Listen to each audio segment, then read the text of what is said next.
I'm going to be inviting our first group of content creators, and for the first session, we'll be talking about the future now, a glimpse into the world of Y3K and what it means to be a creators, which means we'll be talking about what are the upcoming platforms, what are these creators doing right now, and what do they plan to do with the upcoming platforms in the future.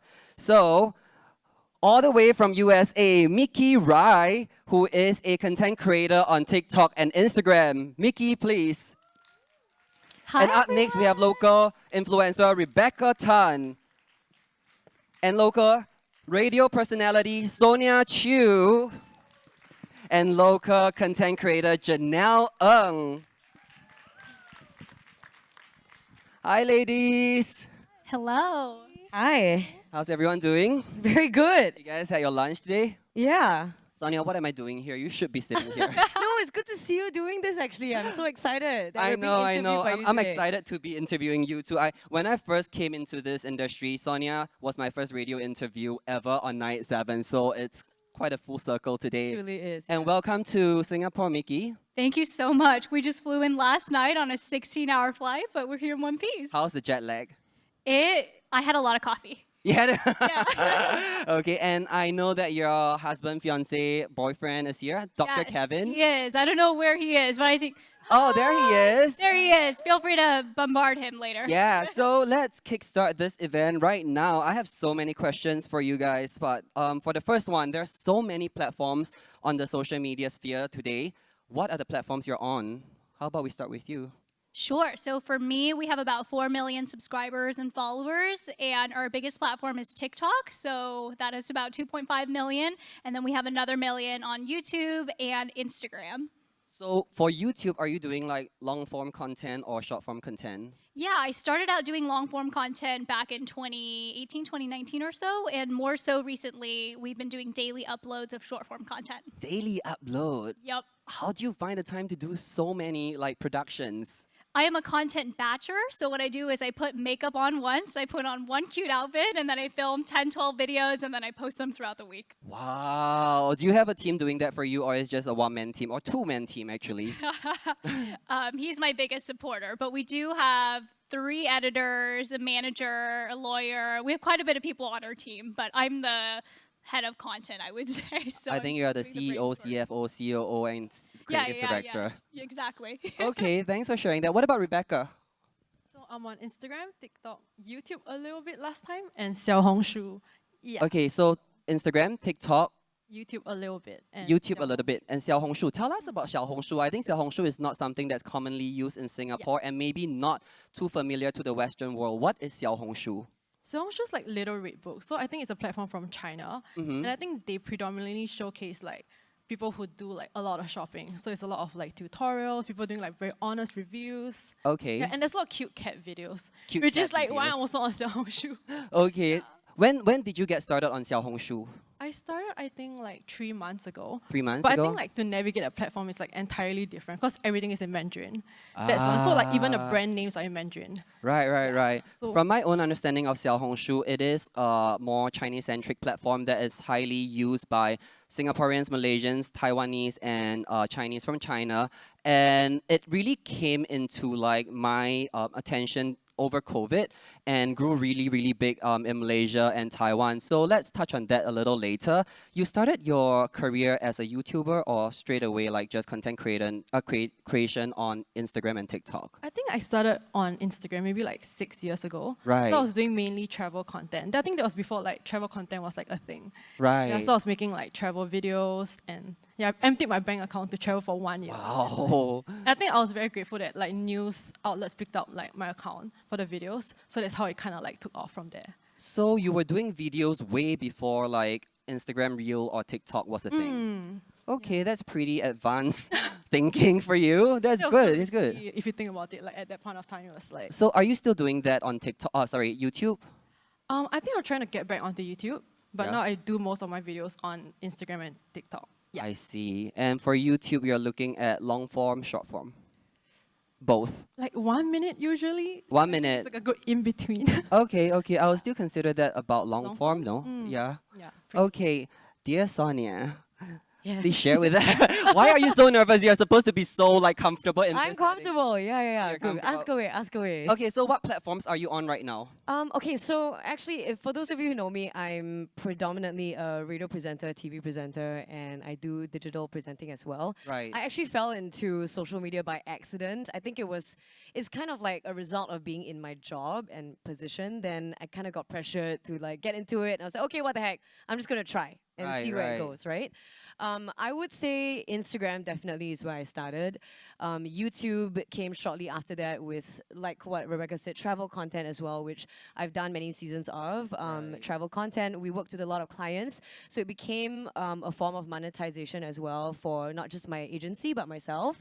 And we worked with clients like AirAsia, Hilton Group, Conrad that falls under Hilton, Singtel. A lot of clients came on for that travel program. And after which, TikTok came along. I'm still navigating that, I Right. think, as we go along. I need to be more devoted, I think. And just I was speaking to Miki earlier on. I said I need to learn from her and be more like rigid with my scheduling when it comes to videos. I don't know how she does it, but No, it's Sonia's incredible. already a pro. No, it's Being incredible. honest.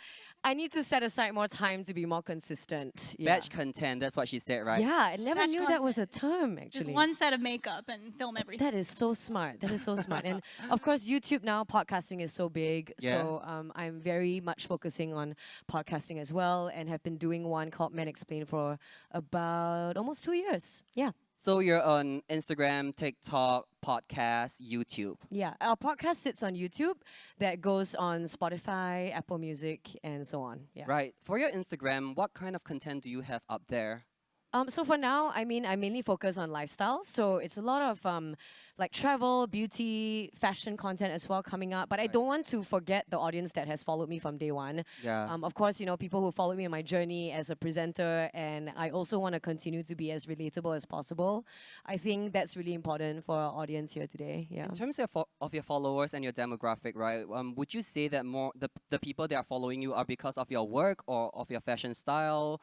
Or is it like a good mix? It's a mix. I Right. think some people, you know, they want to follow because of the content they're listening to, the podcasting or whatever it is. Some they're like, oh, I love your fits, or I like your whatever, and then maybe they found me through Instagram, like visually, they follow me there. Right. So I think it's a mix. Yeah. Okay. So one question for you is, as an artist, right? Because for influencers, they have the luxury to go into a niche, but for an artist, sometimes it's very hard to pigeonhole ourselves into a niche. How do you navigate that in such a way that your content on your social media is not just solely about either fashion or travel and things like that? That is a good spread of your life. Yeah, so I think for me, I'm lucky that I started off, you know, finding myself as an artist, as a personality on air and on TV.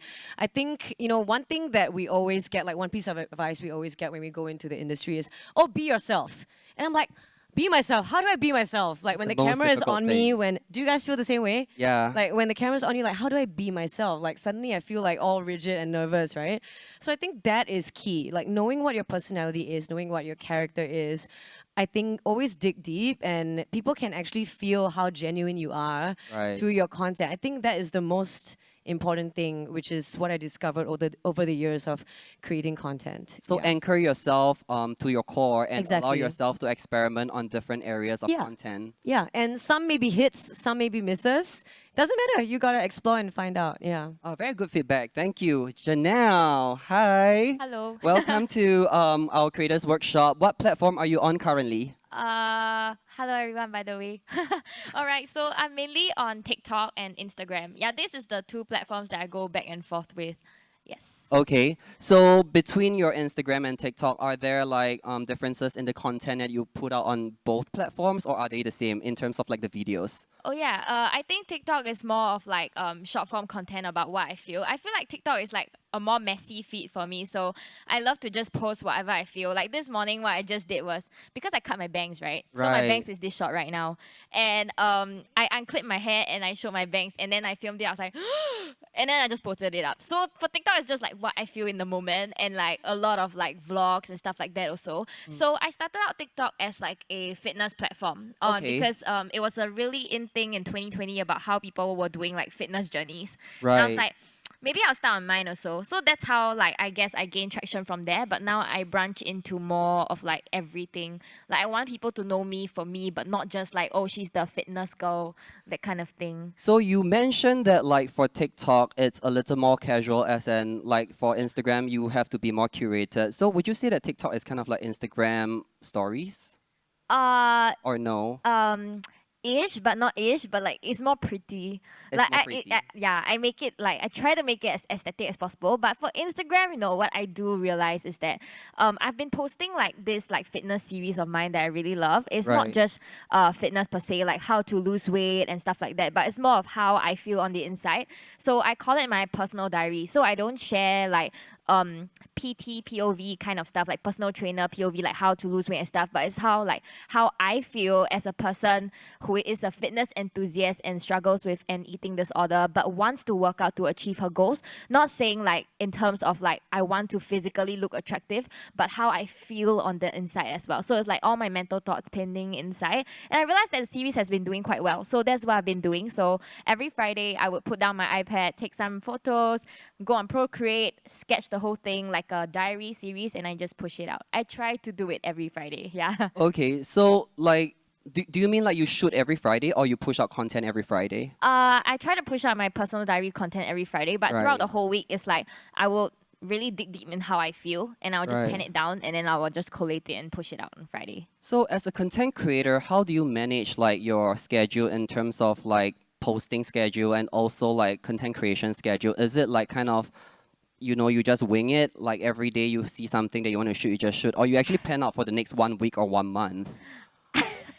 After hearing what Miki said, I feel a bit guilty. Because the thing is that I post what I feel in the moment. Like stuff Right. like this morning I posted like myself wearing my bracelet, and then I fractured my toe this week. So thank God I could wear shoes still, by the way. So I posted like a picture of my x-ray, and I collated a picture of like my bangs flying upwards because I Oh impulsively dear. cut it. So that's how I post it. Like I just post like what I feel in the moment, because I Right. think also my schedule is a bit messy, because other than doing content full time, I'm also a creative specialist freelancing in Wabanana, Right. and Oh, okay. also a spin instructor on the side. So my schedule is like I don't know lah. I have very bad time management, but I try. So I try to push it out every Friday, like my fixed content. Other than that, those like messy content, I Right. just push it out whenever I feel like it. Yeah. Nice. Thank you for sharing all these insightful insights about your content creation process. My next question for you ladies is with the growing number of social media platforms today,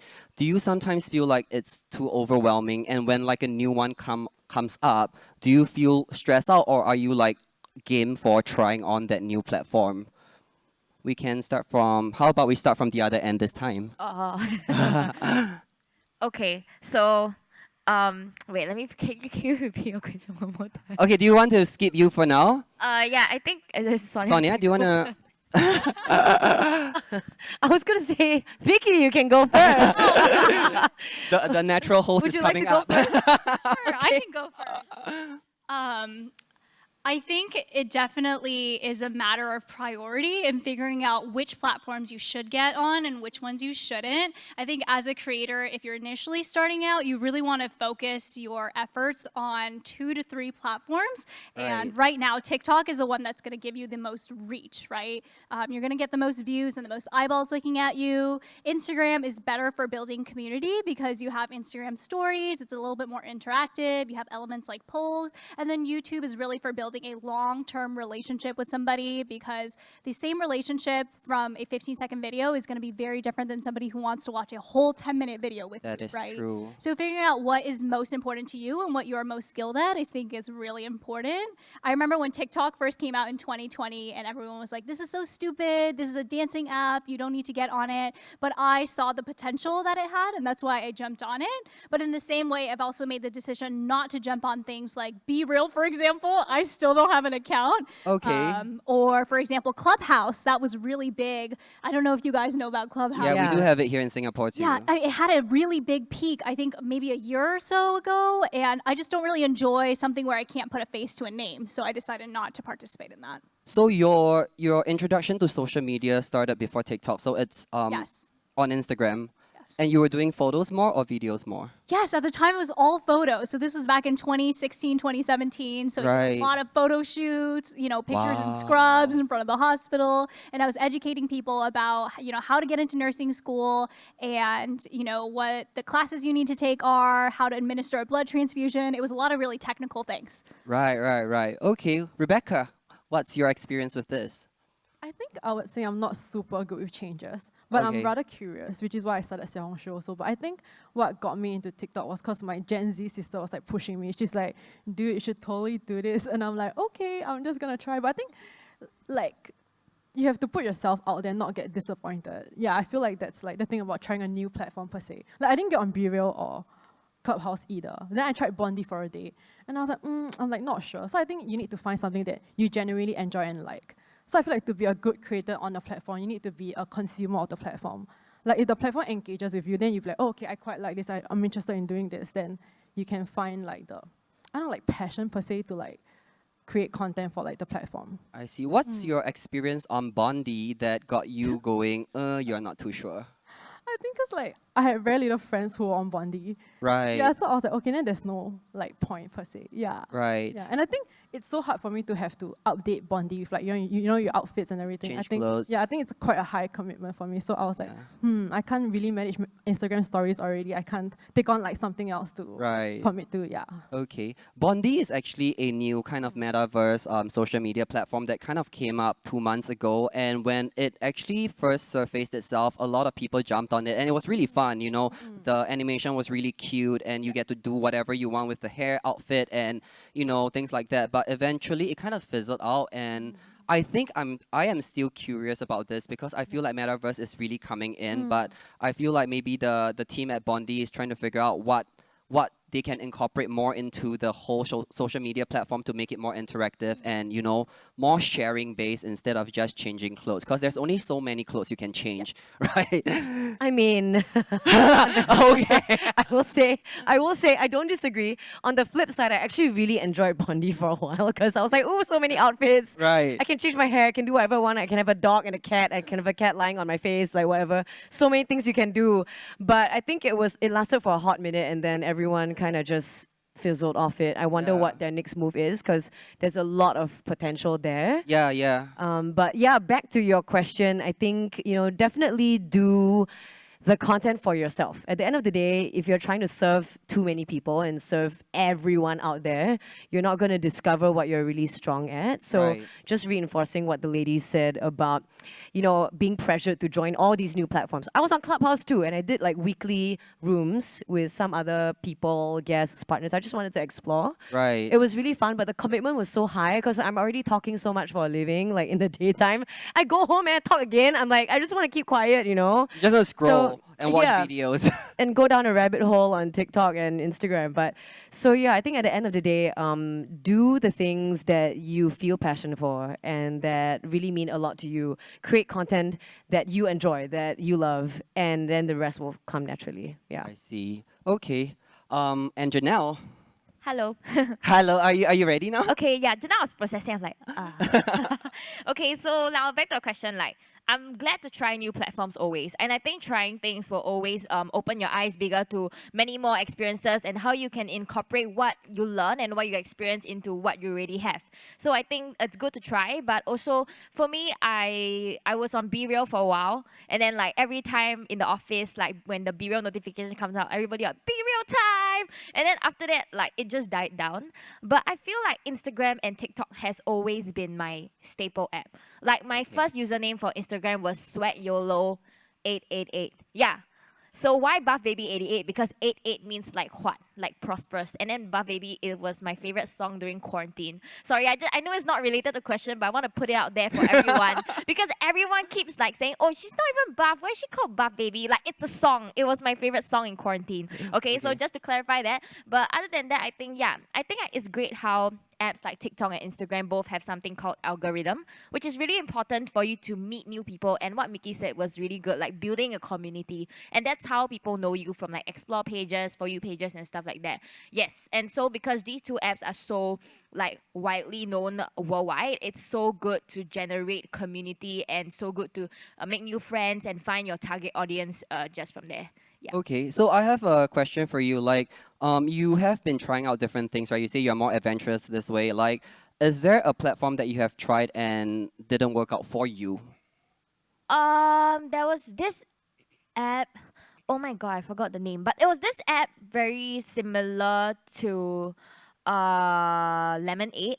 Yeah, Lemonade. I wouldn't say it didn't work out. Was it called Spark or something? I really forgot. I was on the app for a while because it was really interesting. But I guess after a while, I went back to like apps like Lemonade again to just view the stuff. But I don't really go there all the time. I'm Right. usually just more on Instagram. So apps that don't work out in the end, I would say like Bondi didn't really work out for me in the end also because yeah, I don't know leh. Like I just like the constant updating of my like wallpapers in the room and like my friends saying hi to me there. I'm like, hello, can you just like WhatsApp me or something? Yeah, so I guess yes. But I guess that Bondi really had potential, like what you say. Like if there was more like updates to it, I Yeah. would really want to try again. I mean, I definitely still am keeping Bondi on my phone right now. I'm not like in a hurry to delete it because I do feel like it's something really interesting. It really reminds me of my earlier days when I was playing Neopets and things like that. A little different, you know.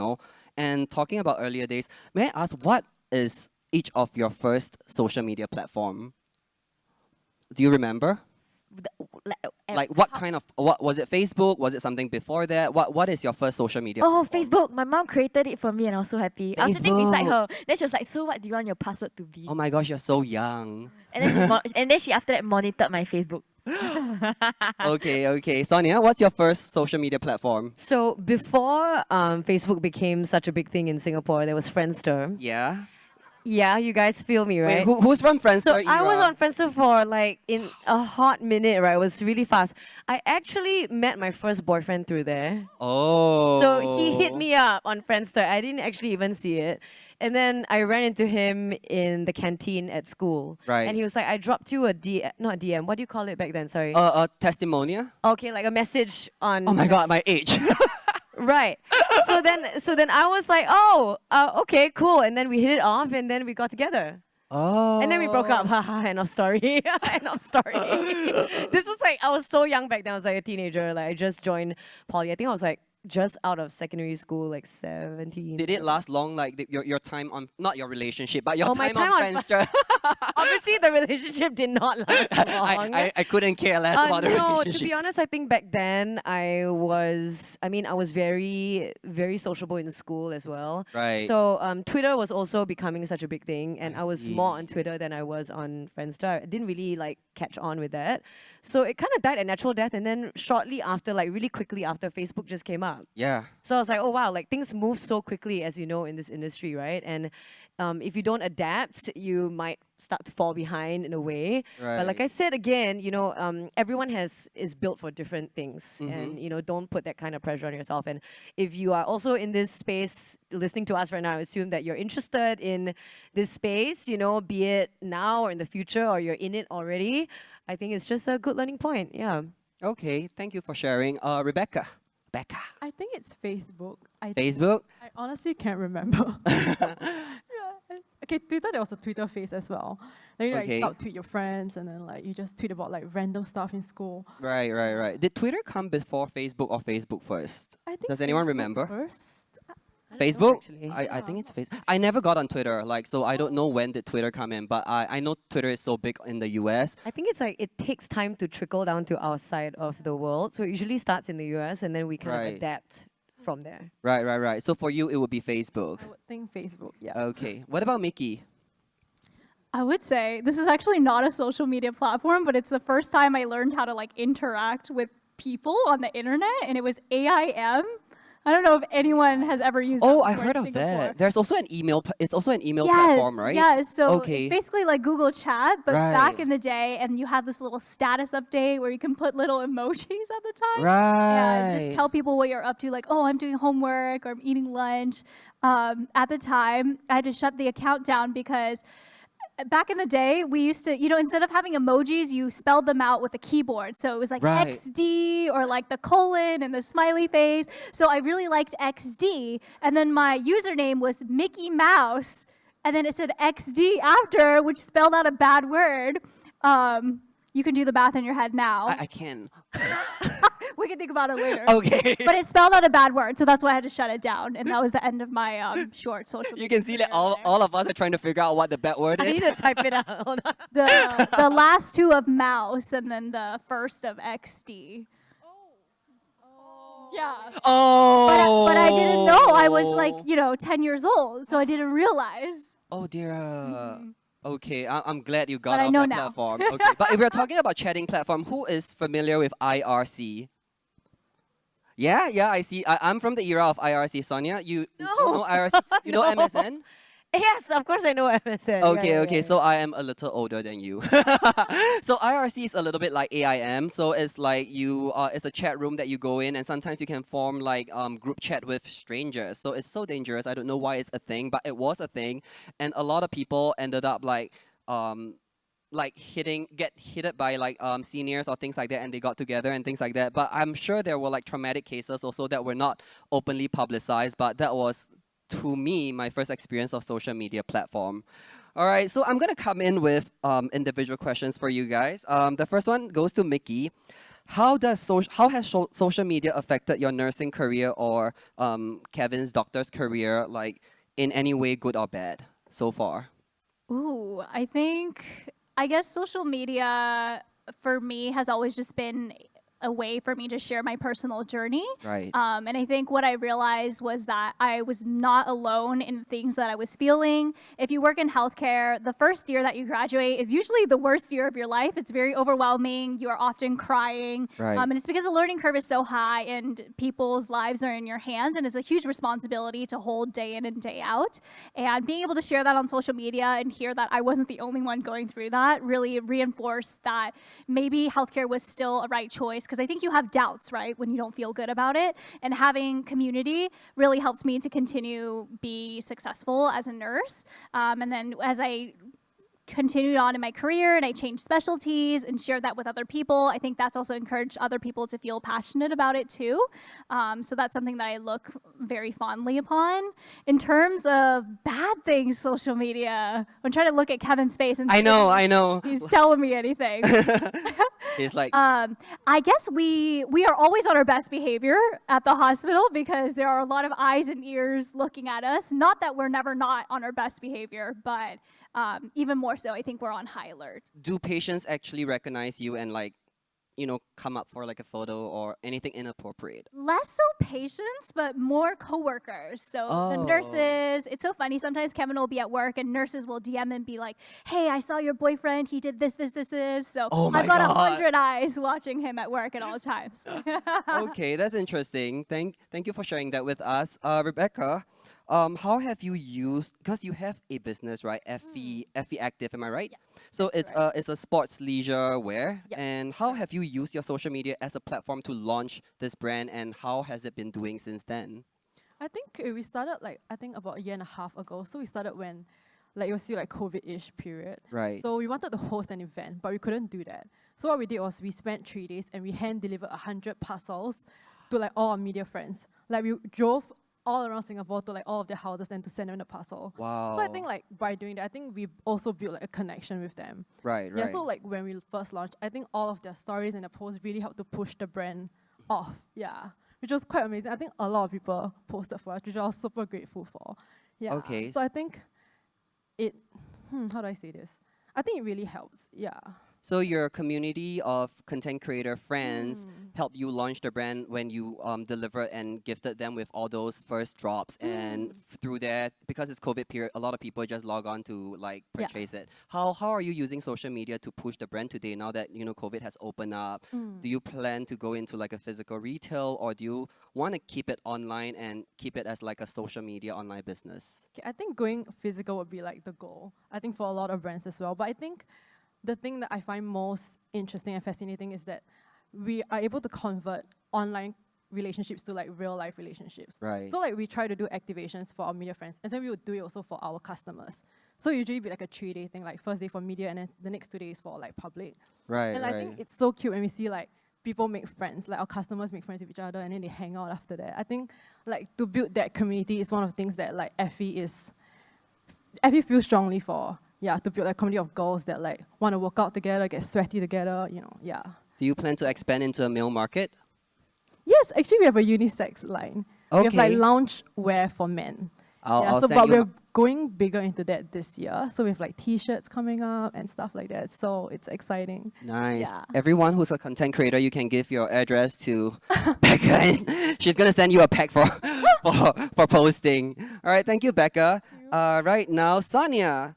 So you have like you wear many hats, right? You're a radio personality, you're a host, you're a content creator, and all these. Like, how do you prevent yourself from like going through like a creative burnout, and how do you get yourself creatively charged? Because there are so many things to pour your creative energy to, and they're all different avenues, you know.